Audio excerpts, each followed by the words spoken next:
se pela qui va changer constitution, Batumsusu balobi que no te. Batumsusu balobi que no, comment est-ce qu'on peut faire l'élection? On ne peut pas faire l'élection parce qu'il y a la guerre. Et comment est-ce qu'on peut faire les référendums pendant que Goma, dans le Nord Kivu, ils ont occupé toujours, une partie ils ont toujours occupé. Moi, je ne sais pas quelles conséquences, quel danger, vous allez comme on a déjà dans l'atmosphère, ma cabodenge, ils allez comme ça, les oppositions, déjà, oh, bateau, ils allez comme guerre civile, mais ma biso la guerre civile, bateau, ils allez maîtriser, bilo, qu'on a déjà, et que les carandenge à soin. Allez-y. Vous avez 6 minutes. Vraiment, merci, mais je sanga parole, Sami Ariko. Na makambo ya constitution, vraiment, ils allaient couler, acre, na monoko bato. Monique Kinshasa, ils ont capital na biso nyonso tout. Mais na makambo ya constitution, on a zoloba, ils ont bato mususu on a loba, ils ont lokola bato balangwi milki na balangwi miel. Na ça c'est nini? Soko landi na minute oyo na mboka na biso Congo, toza na guerre na este. Après to bakisi épidémie ya Ebola. Simango plus yango changement de constitution na ibite soki peuple congolais et ko se retrouver wapi. Analyse nangeza nini? Vibatation ezolekana na osinga kaka na sagesse ya bakonzi ya mboka ya bato bazo diriger. Bayeba ke vie eza kaka na politique te. Vie ezaka pe d'ailleurs. Au changement de constitution ngana on aza contre yango. Poete constitution yango moko elakisaki lolenge ya ko changer yango. Tobo ite eza bible te ba ko changer. Mais ceux qui n'attendent signe d'état pour le moment naza d'accord. Ce n'est pas favorable. Ce n'est pas favorable. Ce n'est pas favorable vibatation eza et ko permettre munguna azwa ela moko likolo na biso. Po biso moko nano tishi kona analyse nanga na ebite sona yakolo à part diplomatie muke otozomona na ebite soki to vaincre munguna wapi. Tozo signer pe trop d'accord. Trop d'accord koto tozo ngato changer constitution koto insécurité quelque part yango pe Ebola. Vraiment eloko na kosenga na sagesse ba konda. Quand l'opposition bango ba sangani baza se fier à l'article 64 de la constitution. Quand dites-vous? Oui. À part dans l'article 64, yo moko yebi misère au peuple congolais bazomona. Okoki ko imaginer ngote. Batu nyonso bafandia même à partir de la province ya Ituri même na Congo Mobimba, groupe d'individus moko ndambo de baza bien. Je pèse mes mots, groupe d'individus de baza bien. Batu nyonso bazo se patiater lokola balingi mboka na bango bazo ko se patiater peut-être ko bonga. Mais na patience na bangona bazo ko gende comprendre que makamozo que de plus en plus mal plus d'accord bato bazo rendre vie à peuple congolais comme mabe bazo linga ba fanda na pouvoir pour na libela ba se accaparer kaka au moins ta soki bango ba banda ba pesi changement bato ba komi na kimia ambele ba ko changer la bango facilement mais soko moni vie à peuple congolais to bandi yo moko landi ba discours rebelle chef de l'état uti koloba yo moko za na réponse balobi salaire ya ba population ya ba policier salaire ya ba fonctionnaire ba javia sans lolenge ba salaka eza 4 fois augmenté baloba ya ba policier bango moko na ba gangi na ba fonctionnaire na za discours wana bon tango muto nano ya saka na l'état ou bien za na nyo sacré mais ye moko balobi wana nde mokonzi alobi mabe na mona ka salaire wana te ou bien za quelque part au salaire ne ke ekendaka c'est bango boye lisusu bozo changer constitution. Oui, bazolo bango malamu tozo changer te pona kufanda na pouvoir te mais déjà na maele ya opposant na maele ya batu nyonso ezake IDPS union sacrée bazolinga ba s'accrocher na pouvoir à part wana même na kati ya union sacrée déjà il est opposition za na kati na bango za lokana to sa famille to lambi cop to bo mabrino mais na kati na biso to bandi ko pinga na to bo mabrino te brino pe mutu exemple na kati ya union sacrée déjà na yebi 6 mois oyo il y a 2026 kokoma na 2027 ba janvier okomona explosion na kati ya union sacrée na ça c'est nini comment particulièrement yo moko Hollanda qui sorti ya bati lukobo ozolanda ba sorti ya Cameroun lokola bazo chrétienné orke bango baza ba pilier donc union sacrée bango se pele nango te bango nde bato bazo mema njungu eza lokola omoni ke po balamba na koni batiaka nini side ata soki asengi par soko moni ba gilet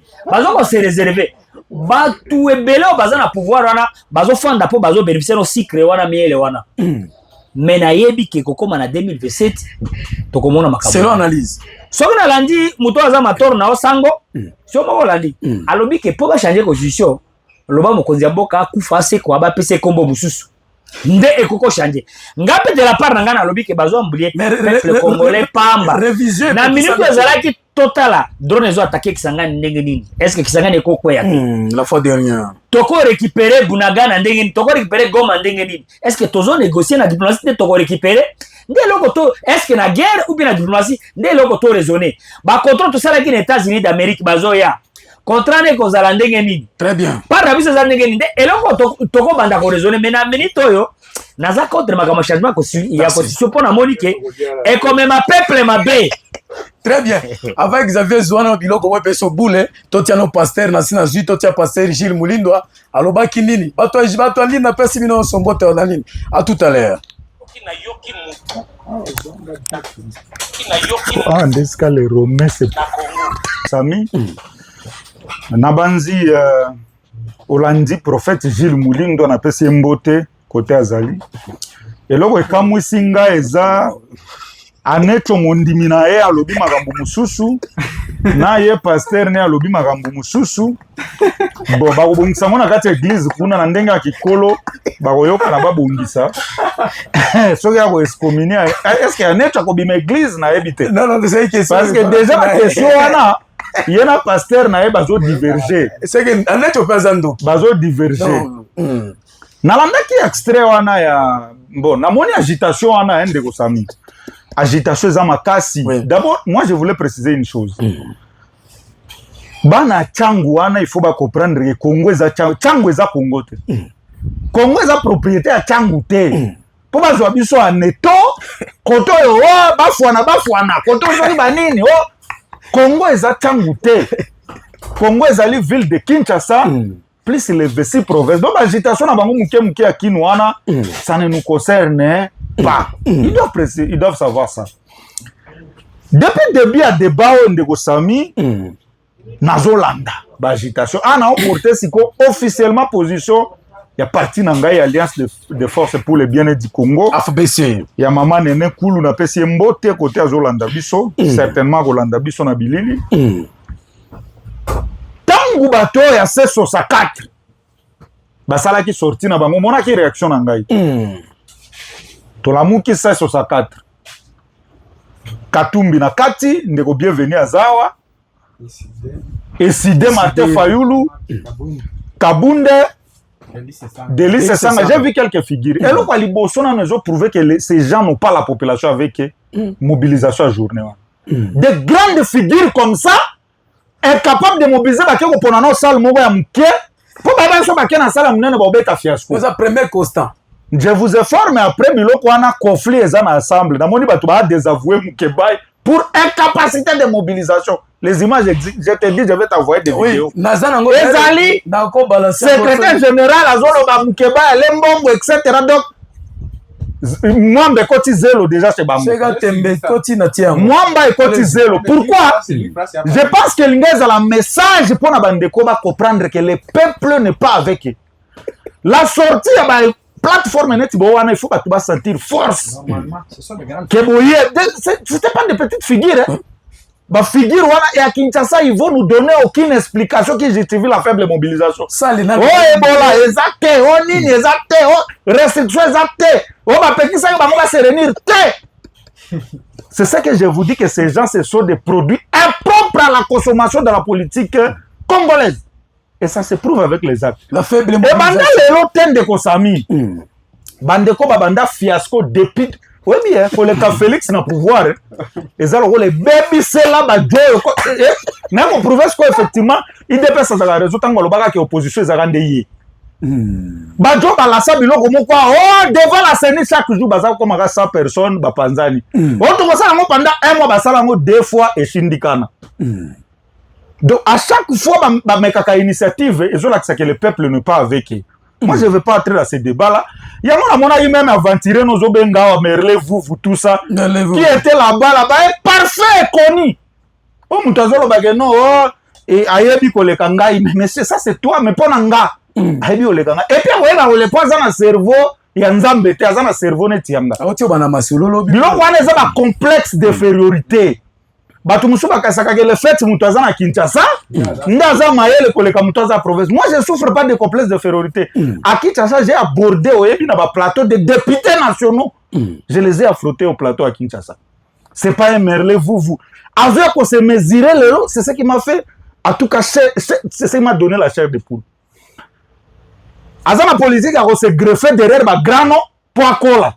Akangami mulindo ngana kolakisa mulindo petit toi tu représentes quoi akoma na kisangani hao deux personnes quand ba kendo yambe na kisangani yako megasa jili mulindo Savile Natal akoma kuna 3 personnes na lingaki azalawa na émission lelo que je lui dis ça akena Lubumbashi j'ai vu ces images là-bas. Ce sont des grenouilles qui veulent se faire des éléphants pendant qu'ils sont pas des éléphants. Ba illusionnistes c'est ça bato ba vivre dans monde d'illusion ba on peut sa place moko bazana ngo tema kati ya opinion congolaise. Alors, on doit apprendre à se respecter. Lelo bato 64 balobi no ba défendre article 64. Quelques jours après Tomoni Kabuya abimisi C4. C'est pour dire que personne n'a le monopole de créer une plateforme. Parce que bango basali monopole à défendre article 64. Ba Kabuya pe basali la bango plateforme. Article 4. Il y a pour défendre changement constitution. Et ngana zo biso sikol. Tu crois que ça a une plateforme, il y a pour défendre la souveraineté à peuple. Parce que bateau va caporaliser la souveraineté à la population. Le peuple reste souverain. Lorsqu'il y a des questions qui divisent la classe politique, c'est le peuple qui tranche. Et nous allons nous liguer pour défendre ça. Bonnet opposition, majorité, soit-disant société civile basée au Canada, ratro c'est le souverain. Mais c'est ce qui prévoit même la loi. Pourquoi on a dit que le peuple, même cette constitution basée au Bundela Lelo, c'est le peuple qui a voté ça. De quel droit Bolingi va priver doit qu'on se prononcer sur la même constitution? La classe politique a lancé le débat. Nous avons convaincre le peuple dans le peuple a décidé qui a raison, qui a tort. Pourquoi c'est pourquoi il y a une agitation inutile, malheureusement. Ces agitations s'observent seulement lorsqu'on parle du pouvoir. Bateau à 64. Au moment où on va se mobiliser, Jacques Mazaki na motion. Au moment où on va se mobiliser pour mobiliser le peuple pour un problème d'insécurité, on va bazater. Quand il y a un problème du chômage et en Zala, on va organiser une marche contre le taux de chômage de la fin, on va bazater.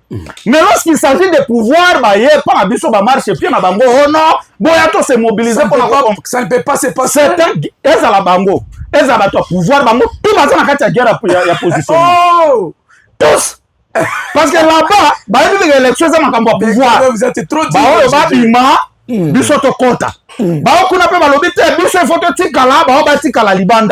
maintenant, nous, le peuple, donc, pas la population, il n'y a rien de la population dans cette histoire de ces 4 de ces 64. C'est pourquoi moi je dis ceci. Le peuple est souverain. Allez poser la question au peuple. Et puis, je voulais quand même aussi rappeler ici. Qui vous dit qu'on ne peut pas réfléchir dans ce pays parce que deux personnes veulent le pouvoir, d'un côté l'opposition, de l'autre côté la majorité. Au Bénin, on a changé la constitution, mais le président est parti. Bénin, c'est la passation civilisée de pouvoir. C'est après modification et changement de la constitution. Pourquoi on veut réduire tout le monde comme des esclaves scientifiques? Toi réfléchir, toi le côté parce que opposant, pouvoir, maintenant ils veulent tous nous prendre en étau. Pourquoi? J'entre dans le débat de fond. Dans cette constitution, il y a des choses à changer. Et là, je parle attaquer au cadre de FBC. Je m'assigne dans ce que j'ai dit. L'article 220, moi je vais en parler. Parce que dans beaucoup de privé, tu as droit à réfléchir. Nous sommes un pays à voie de développement de Kosami. Est-ce que c'est normal que chaque 5 années, tu investir dans une élection chaque 5 années? Est-ce que c'est normal? Est-ce que bato bakozwa ta ko réfléchir likolo nango te mpona kobanga qu'il y a des opposants soi-disant le moment est mal choisi. Quel moment est mal choisi? Est-ce qu'il y aura un bon moment dans ce pays pour faire quelque chose? Il n'y en aura jamais. Supposons que Félix Atiki débat. Je prends un exemple, Annette à l'équipe président. Annette, on n'aura pas que seulement sa majorité. Il aura une opposition. Certainement. Tant qu'Annette a bon, c'est ça maintenant le moment de changer de constitution. La même opposition, ce n'est pas le bon moment. Ce n'est pas le bon moment. Il faut... Maintenant, quand est-ce qu'on aura le bon moment pour parler des questions de la République? Quand est-ce qu'on aura le bon moment? Donc, j'ai compris qu'il n'y aura pas de bon moment. Et donc, les Congolais doivent faire un effort de prendre le courage d'aborder les questions de la gestion de la République sans tabou. L'article 220, pour moi, il faut changer le mandat, le délai du mandat du chef de l'État. Donc, il m'a dit 5 ans à 10 ans, même un mandat, mais ça à 10 ans. Donc 10 ans directement. Je suis oui. Ok. Moi, on aime ça parce que pourquoi je dis ça? Tu peux ça 2 mandats, 5 ans renouvelables, mais tu es bien na yo Nikosami. À chaque 5 ans, celui qui est là, il aura toujours élection pour la deuxième fois. Bon, pourquoi pas donner seulement la possibilité pour toi à la élire une fois, à ça, il y a 10 ans, et c'est fini. Et s'il y a postulé sur soutien? Quand on fait la manœuvre pour la deuxième mandat, il doit dépasser l'argent public. Kokoro prebatu, kobenda benda batu, ko dilapide mbongo. Et si ça, on ne peut pas réfléchir, non, ce système ici, au lieu de la beauté, mais mango, un groupe déjà, est-ce que c'est normal? Très bien, merci beaucoup. Moi, je propose, par exemple, on est à article 220. Article, tali makamba double nationalité, on est leader na yé azalaki victime nango. Moi, j'aurais proposé, par exemple, et ça, je dis, je parle au nom de mon parti et au nom de notre autorité morale, notre initiatrice de parti, Madame Nenen Koul. Cet article-là, on peut laisser la question de la nationalité, mais va reformuler en gros kolobake, moutako de nationalité, moussousou. Peut-être comme on a un problème avec, parce que moi je trouve injuste. La nationalité congolaise est liée au sang. Le lobby que ceux qui ont une nationalité moussousou perdent de nationalité congolaise. Est-ce que vous pouvez faire perdre de nationalité à Makila? Est-ce qu'il n'y a pas moyen que ça la caga? Moi je voulais toucher quelques changements. Vous ne voyez pas que c'est ça ce qui pose le problème? Et ça le changement. Le problème est tout ça même changement. Le vrai problème, c'est la peur d'aborder l'article 220. Même pas la modification. C'est ça le débat. Le changement, la modification. Le vrai problème est ça. L'article 220. Mais moi, je vous dis déjà, je viens de vous démontrer que un pays à voie de développement ne peut pas commencer à investir chaque séquence pour les... Et puis, conséquent, l'action faille par là. Ne vous faites pas de bienvenue, tu auras l'état de me rencontrer. Ndeko Sami, dans les 5 ans, je vous dis, tout politicien a travaillé à 3 ans. Première année, avant d'avoir ma formation au gouvernement, dans 2 ans. À partir de la 3e année, on réfléchir à l'élection, on oublie tout. C'est ça le principe. Il y a un moment où il y a un cercle vicieux. Après 3e année, on prépare l'élection. Langage politique, élection. Ça fait que nous avons géré. Après 3 ans, à côté mingi n'a pas ma préparation à l'élection. On a pas priorité. Alors nous devons rester dans ce genre de pratique. Ou bien les gens doivent se réunir pour réfléchir pour l'avancement. Merci beaucoup. Mais aujourd'hui, vous êtes au bas. Na regretter ndeko Xavier républicain parce que azana parti moko bazana visioté présidente nationale azana visioté a créé parti comme parti mallette pour bénéficier à kaba azela ba formation ba gouvernement ba benga azana vision comme ya ko diriger mboka oté voilà ba parti ya ndenge wana mon frère azoko kende okota Nene Koulou azana vision moko te. Qui t'a dit que Nene Koulou azana vision te parce que ceux qui azalaki na vision ya ko diriger mboko parce que quand on crée un parti politique c'est pour prétendre diriger gérer le pays mais Nene Koulou na parti na batunaye bazana vision wana te c'est bazana vision ya kozala kaka comme amibela baza ko vivre au départ des autres, c'est ça. nde parti na Qu'est-ce qui bango. prouve que non bango baza na vision? Non, voilà tout ce qu'il vient de raconter ici. Mais il a fait l'analyse. Analyse nini? Analyse biaisée. Mais racontez-moi dans les formes de faire le S'il vous plaît, tolérance, attaque mes arguments. s'il vous plaît. alobi makambo ya constitution ndeko biso tolobi changement eza te parce que ntango ya lobi biso toza kovise l'article 220 mais union sacrée eza kovise nini? C'est l'article 220. Ah, donc bino nyonso Qu'est-ce qu'elle veut changer? Balingi va changer nini? Réviser eza wana. Ok? C'est ça qui accepte alors que vous Bakoki kobima, bakoki ko changer. L'attaque chinois, aux autres, on vient de la Chine. Écoutez, révision, bakoki kozwa basali révision. Ok? Bakoki kozwa révision, basali. Là, on n'empêche pas. Batiki article 220. efandi na mwana basali na bango problème ezali a proposer awa lobi bakoki koélire un président pendant mandat moko ya 10 ans mais attends soki asaliseka tozomona na ba-États-Unis président osala 4 ans tu peux pas comparer non mandat eza non le problème n'est que bozwaka même makambo na bino nyonso bozanga comparer l'étranger zala tolérant zala tolérant ndeko Samuel C64 tango tosali C64 c'est pour défendre la constitution. Ok, pas défendre les combats. Mais c'est Félix Tshisekedi alobela biso awa na ba Xavier oyo bangonde bazalaka na première ligne pour défendre la constitution wa tango Kabila. Xavier vient de marcher ici. Pourquoi les lois ont changé? Ezaki Ndoki, il était membre de PPRD. SID. Oui. À l'époque, Bazako ça la marche par rapport à quoi? Pour Kabila a changé constitution te. Tala bato Bazako changer bagadaka position te. Ozomon.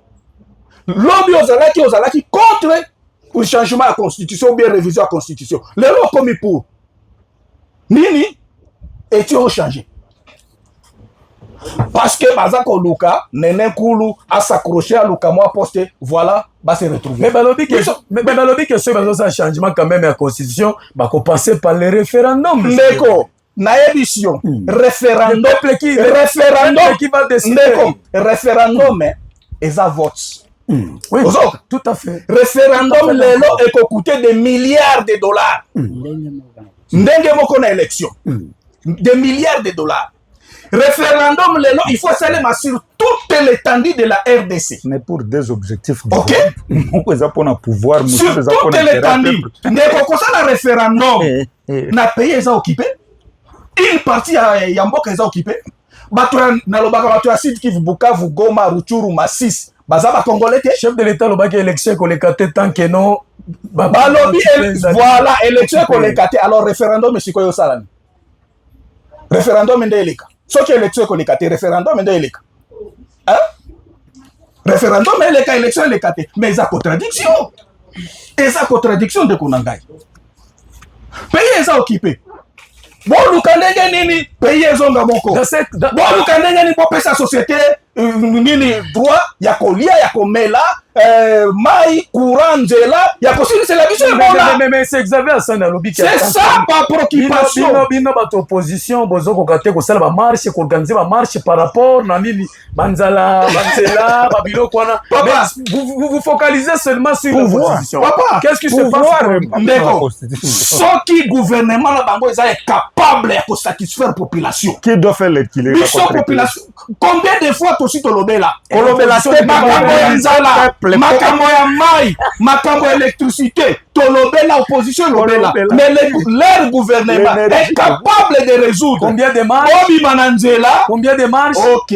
Organisées par l'opposition. Papa, opposition à Kinshasa ba komaka. Mais gouverneur na bango na nani nana oyo ekopeta o na bike bobeti fiasco ndeko zela ya pour ça réponse aza ko organiser activité de deuxième chose l'activité oya sortie à C64 ezalaki a marché oh tika na biso ezalaki a marché tout nsangai parce que nga j'ai fait partie à ezala ya marche ezalaki biso tozomona ezalaki mobilize ezalaki basalaki babenga bato basala conférence de presse mpona koannonce sortie ya C64 nde bomobilize ezalaki mpona problème ya komobilize population te ezalaki te au moment venu nini opposition ekozala wana mpona komobilize la population. Ce n'était pas pour mobiliser la population. Quelles conséquences? Alors, il fallait ndeko nanga comprendre. Ce n'était pas pour mobiliser la population. Monsieur bienvenu. Et c'était la conférence de presse. Ok? Ce qui est long à la conférence de presse, c'est en qui mobiliser la population. J'appelle les journalistes et puis j'ai fait une conférence en Aga. Alors, bandeko wana bakanisaki eza babenga ba population mais certains pasteurs déjà bazo soutenir changement de constitution. Non, tika ba lepre wana o lepre mususu uti koloba o tie voir. Non, yoko benga abengi biso bandoki abengi bopoza bandoki soki abengi bopoza bandoki yaza lepre les mêmes pasteurs alobela Kabila naza na video na tanga aloba Kabila mutu akobenga na Kabila te Kabila est bon président Kabila ceci afinga même président Tshisekedi actuel. Même les prêts où il y a les prêts, c'est non, il n'est pas les. Tant que le bibi se trouve à Bandoki. Nous, les opposants à l'objet, tout ça Bandoki. Alors, il y a ça, les prêts. Il y a beaucoup de temps. Ateya Lilobayan. Ateya pasteur Bakenda Koluka Bambongo, Bapesi Bambongo. C'est ça l'air. Il s'est appuyé à Pessi quand même. S'il vous plaît. À l'objet qui est noté, c'est la Bible. Moutounyos opposition. Moussel Nzambe va se respecter jamais à cause de l'opposition. Moussel Nzambe à cause de l'opposition. Lui, il fait ce que Dieu a dit. Mais que Bible après ça, ce verset placé Bible et lobby. Verset ni. Mais attends, quel verset? Yawa qui attaque verset. C'est ça. Tous ces pasteurs-là, on va s'opposer, lobby voilà. Mais c'est Bruno qui le sait. Ce sont des pasteurs, on va s'opposer pour na kosala. Babiloko na bango. Et ça va passer dans la population. Ceux qui les ont changé la constitution par force, beaucoup ça la papa changement la constitution que ça moi je vous dis. Et vous allez vous avez une réunion là, OK. Changement la constitution. Très bien. Vous allez. Je te reviens. Na personne déjà exemple, batia qui biloko na bango loi ya référendum na Assemblée nationale. Au moins ne va reporter en Gozala qui va traiter en Gosoki dans 2 jours. Va reporter en pourquoi? Bango moko baza na opposition na kati ya majorité. Union sacrée à très. Union sacrée baza divisé. C'est pourquoi boti oyo kabuya auti ko créer ce qui C4. Akanisa ki akeko kusala confusion alingaki aloba C5 atie C4. Tanga na position C4. Voilà les gens qui ne lisent même pas la constitution. Tiens, ben merci bien, monsieur Bruno Akilisende, vous avez là beaucoup. Merci, je te reviens. Papa Bakoulé, je te salue depuis Tchunga, na pesho mbote wana zali partenaire nanga officiel. Monsieur Bruno, quelle analyse, quelle lecture par rapport à l'enjeu politique, surtout que nous, aux hommes en tension, ils ont à niveau à Kinshasa, kaya ba opposant, donc en opposition, na kaya majorité, donc yomoko zoyo kabana changu bazali ko se mobiliser, il dépêche de l'autre côté, hymne national, derrière bazoye Mikolo chaque jour, hymne national na bango intimidation et commis, surtout que bazali ko constater que non. Et autant que regarder tu as le bec qui a hypocrisie ça concerne un peu l'union sacrée et ça n'a pas tout ça bazali ko contrer tout ça. Quelle analyse faites-vous par rapport na donc probable téléchargement aux allez concerne le changement de constitution ou déjà ils allez côté déjà montopétation. Vous avez la minute. Merci Ndeko Sami. En tout cas cette question c'est vrai qu'il y a la tension à Kinshasa. Alors, il ne faut pas se laisser intimider par Bamakelele, Abana, Oubea Changu. De l'autre côté, on dit ceci, de l'autre côté, on dit comme ça, non. Moi, je crois qu'ils ont façon d'intimider l'opinion. Parce que la démarche ici, c'est qui concerne le changement de la Constitution, tout comme la révision. Je crois que tout est signalé dans notre Constitution. Là, je voulais aborder la question parce que jusqu'à présent, Biloko Nyoso autour de la Constitution. Je n'ai pas encore trouvé les déraillements. C'est presque dans la voie légale. Bienvenue à soulever, il y a un député de Kisangani, son nom c'est Gaspard, qui a initié, il a proposé une loi fixant l'organisation des référendums.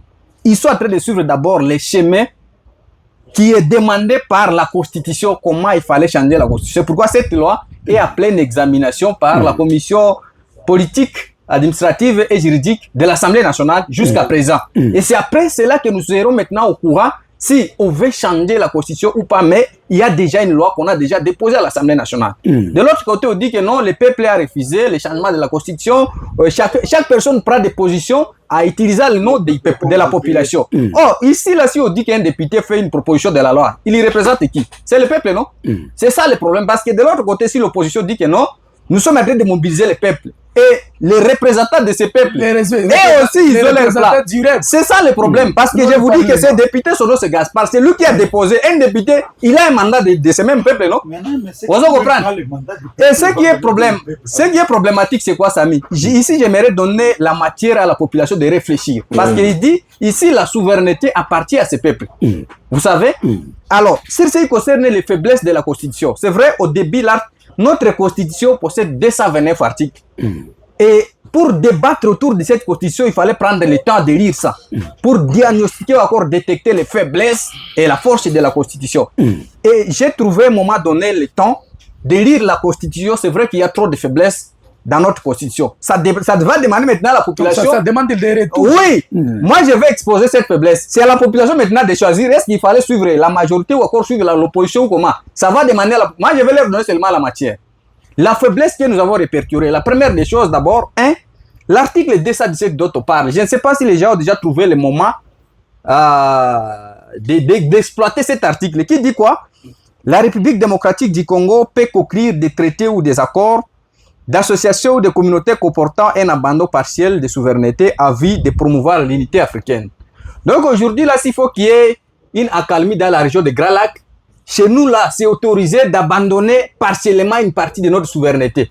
Et là, il y a un impact concret à Ituri. Je vous donne un exemple. Il y a des gens aujourd'hui qui réclament des chefferies ici à Ituri. Mais je vous dis non.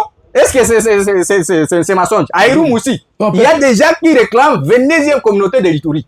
Non, mais je vous dis, ça ce n'est pas un débat. Je vous dis, il fallait dire à la population la vérité. Donc après, je vous ai dit l'article 227 ici, c'est problème. Donc 22e, je vous dis que ça c'est un débat qu'il faut même consulter les notables de l'Ituri, ils vont vous dire ça. Moi je prends le risque de l'annoncer devant la presse et je suis prêt à assumer. Je vous dis qu'il y a des gens qui réclament 22e communauté au nord. Et c'est ça maintenant le problème parce qu'ici on a bien souligné que la République démocratique du Congo peut conclure des traités ou accords d'association ou des communautés comportant un abandon partiel de souveraineté à vue de promouvoir l'unité africaine. Quelqu'un peut provenir de notre pays. Maintenant, il peut venir même du Rwanda, de l'Ouganda, au nom des réfugiés. Je vous dis, ils peuvent réclamer...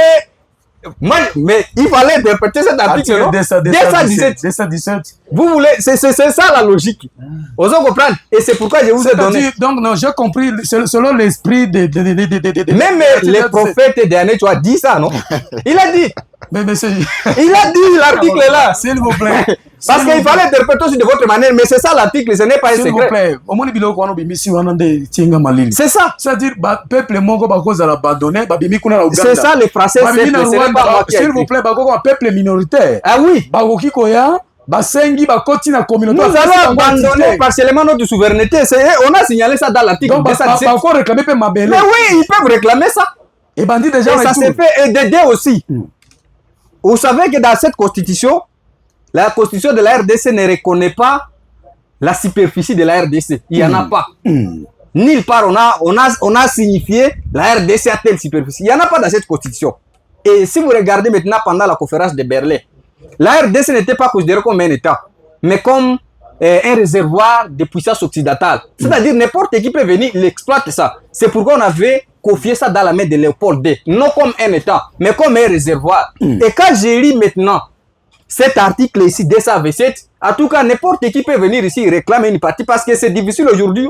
Tu as une parcelle et que tu ne connais même pas la délimitation. On dit seulement que c'est votre parcelle. Tu ne sais même pas ça se mesure combien de mètres. Tu ne sais pas ça. C'est ça le problème. Nos révélations. Mais je vous dis, il ne faut pas nous amener, les amis. Moi, je ne suis pas là pour amener la population dans les avatires. Moi, je donne la matière, c'est à la population maintenant de décortiquer. Voilà, parce que je vous ai donné les articles, non? Ah, il faut le faire. Le débat autour de la Constitution doit être fait par les articles. L'article 217. Vous lisez ça, peut-être on va dire que moi, j'ai mal dit. La République démocratique du Congo peut conclure des traités ou des accords d'association ou de communautés comportant un abandon partiel de souveraineté en vue de promouvoir l'unité africaine. Alors, dites-moi, dans quelle constitution aujourd'hui là, des pays de Grand Lac, il y avait des choses comme ça? C'est chez nous seulement qu'on a mis. Très bien. Mais je vous dis, Merci donc, beaucoup. les débats autour de la constitution, en tout cas, franchement, si vous dites qu'il fallait laisser le peuple décider, laissez le peuple. Parce que jusqu'à maintenant,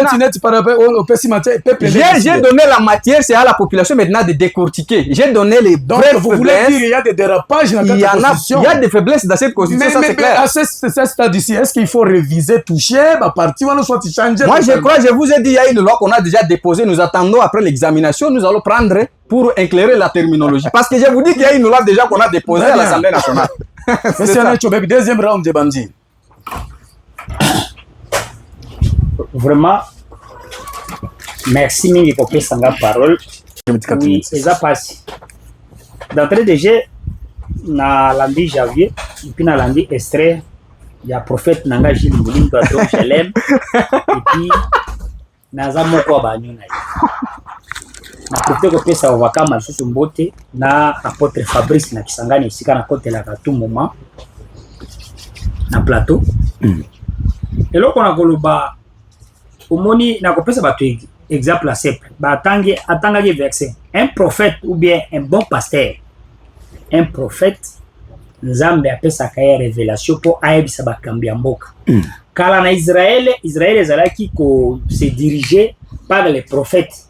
Mais quand le peuple réclamait, bah ça biso pe ba roi, bah pesi roi. Mais nzambe apesaki ba prophète avant batia au roi. Prophète ana ko pakolo mafuta. Et puis yo muto pakole mafuta okoki ko se contredire na été c'est biblique. Ça c'est de 1. Et puis au cause à la côté, il y a pouvoir mais ce que makambo eza oko annoncer. Nous allons croire que prophète Gilles Moulindo azana position na ye. Ngai naza mon diversité de réfugiés nalobaki jour na kaka. Mais ce qu'on s'oppose au comité Ndoki. Non, c'est ça qu'il a dit. Bon bandoki bagende ke. Ce qu'on s'oppose au comité Ndoki. Na ebisio église eza pour bandoki babongo na thématique. Église eza sala pour na mabe. Même Jésus-Christ a dit, ngala yaki pour na bato mabe. Na yaki pas basé ba javia sanité. C'est le Jésus qui a dit. Et puis oye ba ke mutu nyonso na mukila za na satima na ye. Eza lokola yo golo baono. Ambongo ndeza mutu nzambe te mais ambongo ayaki aboyambiye ple musu ope ayaki bakoyamba ye pe ple bezo pour la na ko bisa OK ngana azana conviction nga na makambo politique là c'est science d'ailleurs ba vrai pasteur musu baboya ka politique baboyi pe science ba vrai pasteur musu baboya ko kota ngati ya politique baboya ka pe science aboyi nyonso afandi na azana kaka azo prêcher ba ndenge ni loko kota na lola ça eloko ya lobby à se référer mission principale ya basali nzambe nde ngano à se référer bibliquement tout comme bacho les soko moni basololi bazaka pe na oya bango verset puis ba même bible ba tout ba comment ozolanda mission na ezake un prophète a soutenir ka mokonzi à cause c'est dérouté mosika na mokonzi te mais na comme so plus pire soko lobi pasteur no ko lobate chef de l'état en église na bango pasteur Willy Dalo sokini aïe chef de l'état ni nzambe ebisaki ngai un mandat, 2 mandats, pas 3. Soko bosala eloko bolingi na sina lobi. Philadelphie. Et finga qui est balobi eloko nyonso. Pasteur ya chef de l'état o atia la maboko ensemble. Philadelphie la maboko. Mais tango alobi. Eza opinion mutu za garantie na article 22 V3 opinion mutu. Il faut pas respecter opinion. No opinion na ngai sanangashi kana echo baby siko mwana unwanga. Même on dit ya cité de refuge. Ba kwesi communion yo. Soko zo s'opposer na constitution. Naza kondolo to bazo memanga même ba manga ba tanga mutu. Bon, même si ngai un jour à Kinshasa, j'ai changé avec le prophète. Pour la prophète Nabiso. Ils ont qui s'était dit atikala. Mais ba député ba changer bango. Ce qu'on va changer ningini. Le qui s'était dit reste, ba ministre ba changer ba pour bazo ba mbongo à l'état. Mais ba député pe ba osala bien te ba changer bango. Si quoi pour ba député musuba comme en assemblée et quand on a voté vote ezalaka pour na ba député pour na président vote ezalate non article 5 il y a question na monsieur lobby soko kotanga ngwana article 5 lobby le peuple est souverain c'est le peuple qui peut décider et puis peuple est décidé à travers ba leader na bango peuple ko fanda kaka boyete yo kanisi ba peuple bazana lalu makambo javia lobaka bayebi c'est que mutu ko yibisa bango c'est pas raison makambo javia les aso leader na biso lobby eza ba comparer au Bruno lobaki na lobaki nde basali voie de sortie bango ba décider soki ba décider mabe bango ka ba ko tirer conséquence ti siko bazo tirer conséquence mais mission na biso za ko faire voir bango ko yebisa bango eloko za danger raison pour que na profiter à travers oyo kolobaki na moni bana changu balobi bango baza danger koleka biso pe tokolekana partout pona koloba lolenge bango balobaki tokolekana pona partout koloba nali ko chite pona koloba ndenge nini article 17 oyo article 217 oyo Bruno ti koloba si moko otangi peut-être ça français il paie c'est ça il paie tout comme toko boya na biso wana otangi ke ono sinte balobi toko ezali pona nini soki bozongi sima lokola Bruno alobaki soki ozongi na atite ozongi sima ba partager qui Afrique sans avoir un Africain kozala c'était problème déjà na ba 1800 déjà problème ça et puis soko bona kati na tuna ka batu tishikoyo mokolo moko j'avais abetinga pour portal l'hôpital makamwane to zoloba na tuna ki j'avais awa kaka na plateau na lobi soki bino bolobaka na poser la question na bi qui est congolais qui ne l'est pas ezali problème na ça c'est na lobi soko landi histoire basangisi mabele ba royaume Kuba royaume Maluru Zande okuta ke mindele bao bakabola ki Congo eza la parcelle ya papa na biso na ba Bruno mais muto azo kabola biso aza membre famille na biso te et puis yenda zo c'est sport des autres c'est que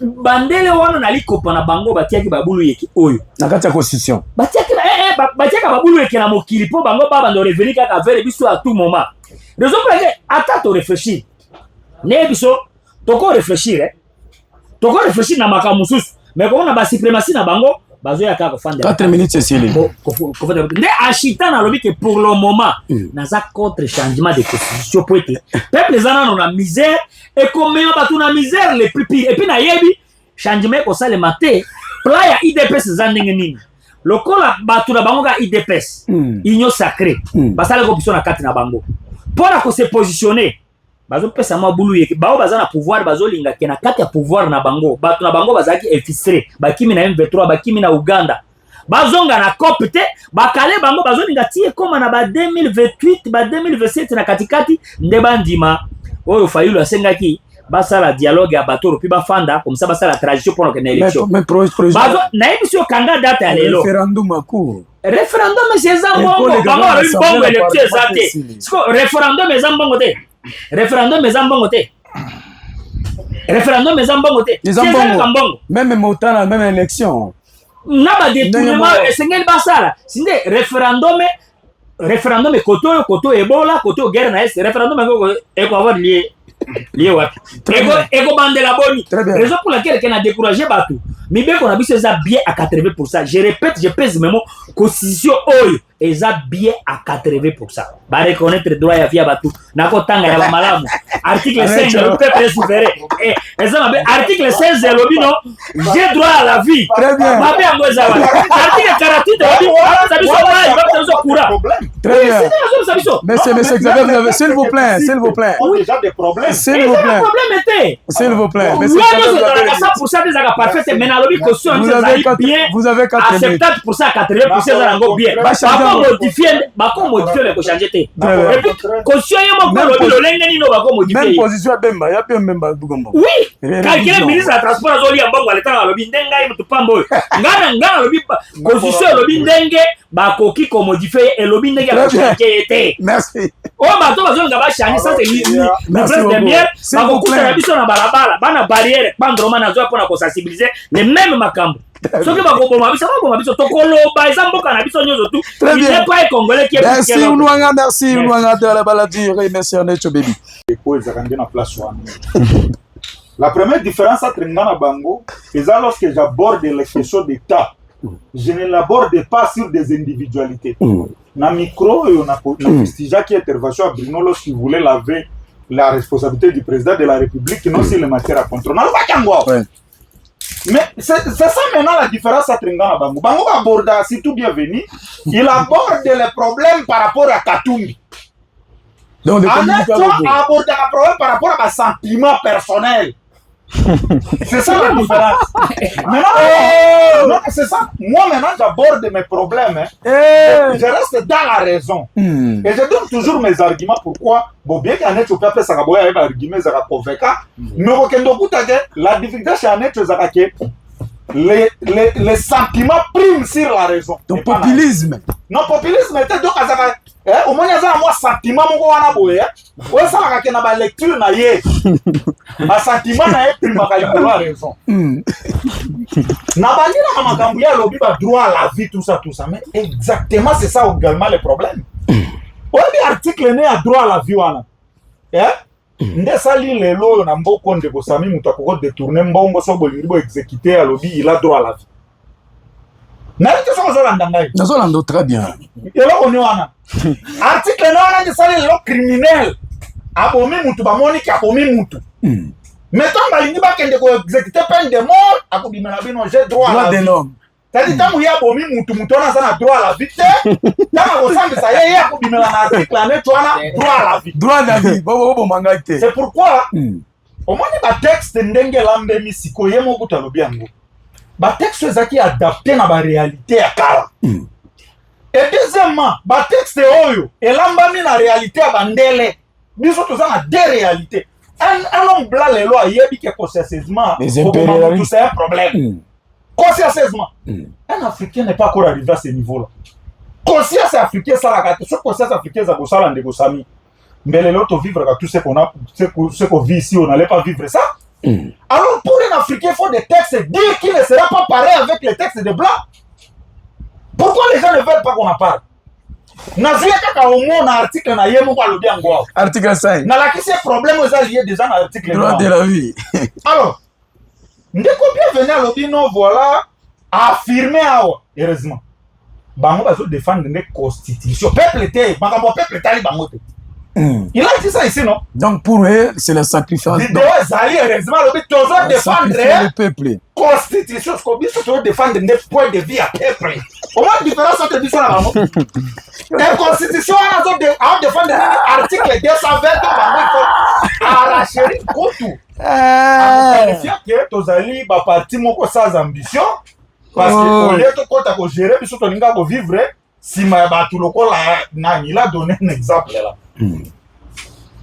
La bonne gouvernance n'est pas bienvenue. Objectif appartient sur le pouvoir. Mais il ne faut pas aimer le pouvoir pour le pouvoir. Le pouvoir que nous défendons, c'est le pouvoir pour servir le peuple. Là où il y a l'intérêt de la population, comme on appartient à l'Alliance de force pour le bien-être des Congolais. C'est-à-dire nous allons défendre d'abord là où il y a le bien-être des Congolais. Ne peut s'habiller au pouvoir, ne peut s'habiller au pouvoir. Là où il y a le bien-être des Congolais, on sera là. On sera là. Et la politique, la vraie politique, c'est fait pour l'intérêt du peuple, pas pour l'intérêt du pouvoir. Ça, c'est la première chose. Alors, il y a encore une confusion. Alors, non, j'ai marché contre la révision de la Constitution. Mais il y a des choses qui ne peuvent pas image. Il y a marché contre la Constitution. Vidéo. Je n'ai jamais abordé cette question. Cette question, j'ai commencé à l'aborder seulement tant que le débat est évité. La Constitution, c'est là où j'ai commencé à donner mon point de vue. Avant, je n'ai jamais donné mon point de vue. Et lorsque je donne mon point de vue, je le soutiens toujours. À ça, il y a sous confusion, M. Salobi, c'est 4. Et Zali pour Kabou, il y a ça, confusion.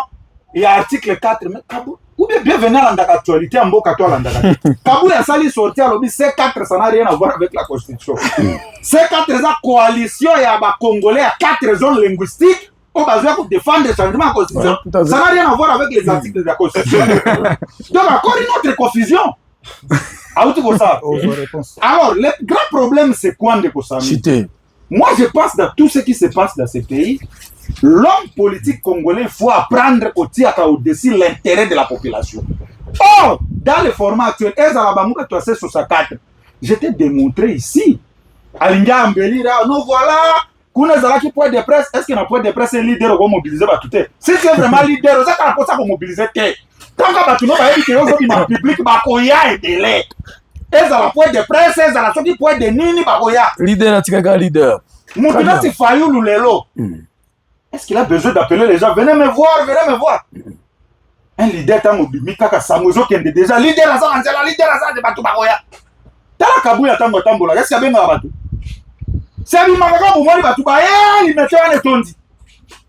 Pour dire que vous avez un problème, monsieur. Merci. Et vous devez y travailler si vous êtes sérieux. Alors, Nashuka, moi, je vais dire quoi à la population? Je pense que je vais aborder le problème dans le même sens que Bruno. Les peuples restent souverains. Ndeko Alobia, oh non, voilà, la constitution n'a pas dit le changement, mais il a dit la modification. Monsieur, je vous annonce un principe de droit. On dit là où la loi se tait, la loi n'a rien dit et tout est permis. Là où la loi n'interdit pas tacitement. Et là, on peut que ça me dit loi boy. Et si la loi dit tout est permis. Tu connais pas ce principe de droit? Très bien, merci beaucoup. Monsieur, bienvenue. Merci ndesi ona allez-y. koyoka awa tango mutu aza Xavier azoloba aza ko défendre population, aza ko défendre état, mais aza confusion parce que nous sommes des politiques. Il y a des politiques nga naebi. Naebi position là, naebi position à partir là.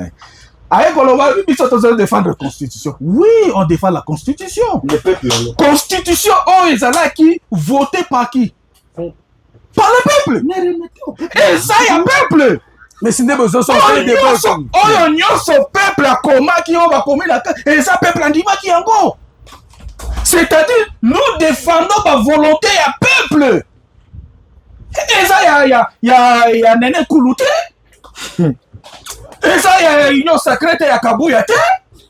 Nous défendrons les idées où le peuple a exprimé qui dans le référendum. Pas la voter constitution à 85 ou 86%.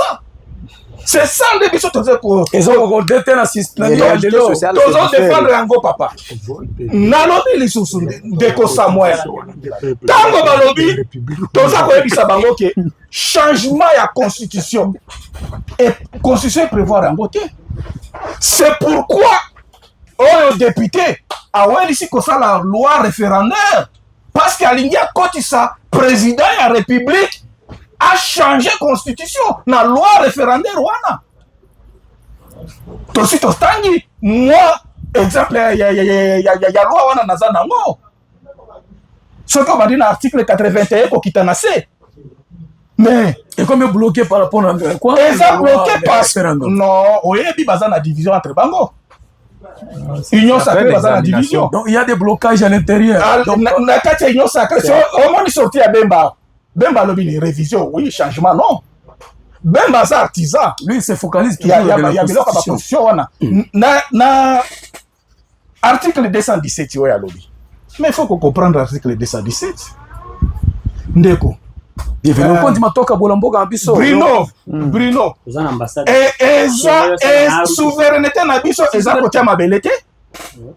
Ambassade des États-Unis bazo komisa na Kinshasa te.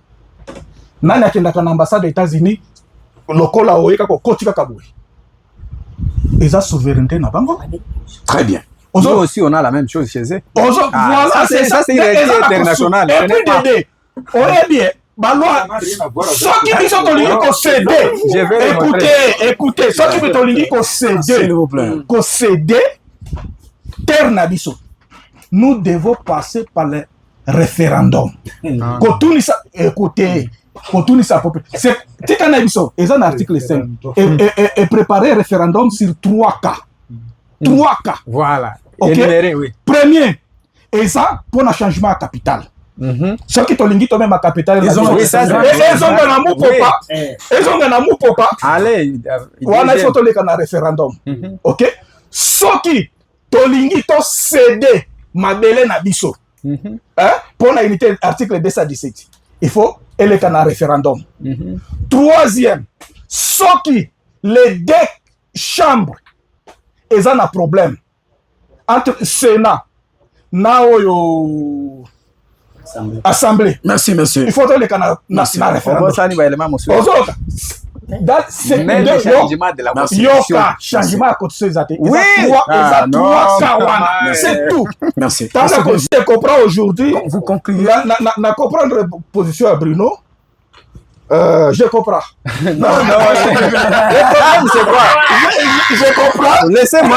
Je comprends ta position. Laissez-moi. Non, il ne faut pas distraire la population. S'il vous plaît. Les amis, non, laissez-moi l'État. Non, non, tu n'as pas compris, c'était mieux seulement d'argumenter déjà.